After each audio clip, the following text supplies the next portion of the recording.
moo war a nekk rek le maire de la ville de Dakar mu daal di wuutu Barthélémy Diaz moom nag àndu ci ba tax na nag daal dinay saisir la cour suprême pour ñu annuler session extraordinaire boobu est-ce que jàpp nga ni Arfan moom Barthélémy Diaz mën na empêcher ñu falaat maire bu yees gannaaw que ni moom nee nañ nekkatul maire. oui li ngay wax ni moom lañ ma envoyé Barthélémy Diaz et ses avocats déposent à la cour suprême une requête aux fins de sursis à exécution donc de la décision du préfet de Dakar et du conseil municipal d'organiser l'élection pour remplacer le maire de Dakar le lundi 25 août 2025 yaa ngi gis donc Barthélémy Diaz moom ba léegi il est dans son combat. Il n'a pas dit son dernier mot comme le disent les autres. Il n'a pas dit son dernier mot. Barthélémy Diaz, il manœuvre encore pour la mairie de Dakar. Non, il est le maire. Voilà. Il dit que c'est lui le maire. Donc il réclame la paternité même de la mairie de Dakar. Donc moi mon belégui mënul concevoir ni que mom élection dina am le 25 août bi le lundi sans lui mom Barthélémy Diaz lolu xalaatu ko motax mu déposer la requête avec ses avocats au niveau de la cour suprême mom danaka jamono bi ni cour suprême la yakar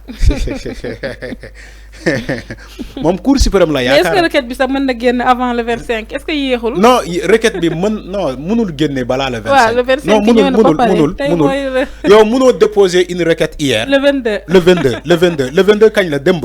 wala tey la tey le 22. voilà mënoo déposer une requête à la cour suprême le 22. waaw. Après nga ne day génn balaa le 25 parce que la justice c'est autre chose. Le temps de la justice n'est pas le temps des autres.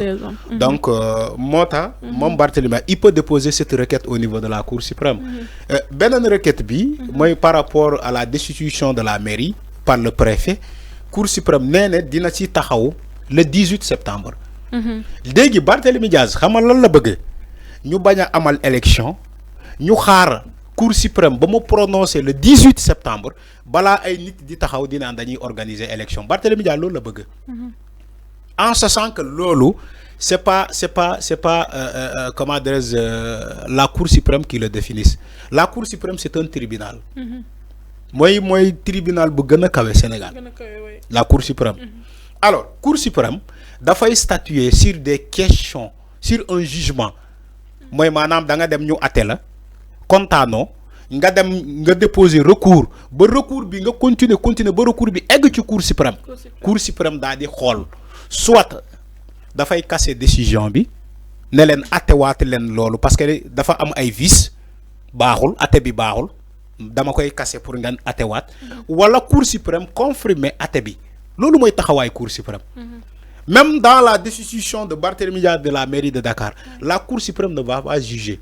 Du juger de Cour suprême du juger dafay xool ce que le préfet a fait si c'est basé sur la loi si le préfet bi moment ba mu koy def dafa invoquer la loi te ba pare dafa respecter les droits de Barthélémy Diaz Cour suprême loolu lay vérifier ba pare da koy vérifier bu demee ba vérifier mu gis ni que le préfet ce qu'il a fait c'est dans le fait de concourir à la loi comme l'a dit Khalifa Sall mu xoolaat beneen disposition si le préfet a respecté le droit de Barthélémy Diaz aussi et a respecté l'article qui lui a permis donc de déchoir Barthélémy Diaz de la mairie de Dakar si tout est conforme la Cour suprême va procéder tout simplement à la confirmation donc de la destitution de Barthélémy Diaz de la mairie de Dakar.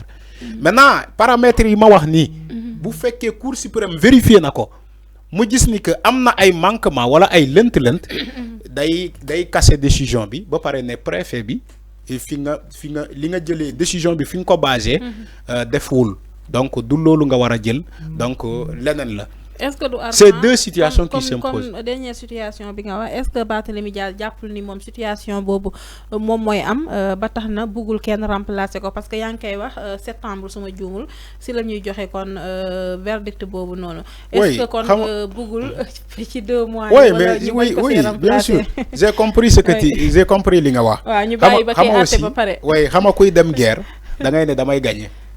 même kuy dem football da ngay ne damay gagner match bi même bu fekkee dañ laa gagner après match bi ñu gagner la mais yow da ngay am ambition ni que man damay gagner match bi équipe bi taxaw si face à moi man équipe bi dama koy gagner képp kuy dem compétition même booy dem examen da ngay ne man examen bi damay gagner damay am booy dem concours damay ne concours bi dinaa sortir vainqueur du concours boobu moo tax c'est ce que Barthélémy Dias a compris ci la requête qu'il a déposée au niveau de la Cour suprême dafa yaakaar ni la Cour suprême va plaider en sa faveur moom lay jox dëgg moo tax mu ne leen gars yi basta bàyyi leen xaar leen élection bi ñu xaar Cour suprême moom dafa yaakaar ni Cour suprême da koy jox dëgg on sait pas ce que la Cour suprême va dire ñun xamuñu on n'est pas dans les secrets de Dieu maintenant on va attendre pour voir ce que la Cour suprême va prononcer sur le dossier là.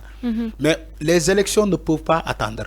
Parce que Cour suprême, ami, maintenant, le 18, je reporte la décision. Je vais faire un verdict, je vais reporter. Maintenant, reporter, je continue toujours du Togo, du Khar, Cour suprême, mairie de Dakar, voilà, mairie de Dakar, mënul Togo non. Mënul Togo non. Il serait judicieux d'attendre la décision de la Cour suprême. Il serait pas judicieux. C'est pas judicieux ça. La Cour suprême, c'est un tribunal. Le temps de la justice n'est pas le temps des autres. Alors que la mairie, c'est une administration. L'administration doit fonctionner. L'administration doit avoir un nouveau chef qui va piloter la politique de la mairie. Donc la mairie de Dakar ne peut pas rester et attendre la décision de la Cour suprême pour nous exercer. Voilà pour nous am ko fallo. C'est pas comme ça. Maintenant, on va procéder à l'élection. Que le maire gagne. Il sera le nouveau homme fort de la mairie de Dakar. Maintenant, la Cour suprême va prononcer.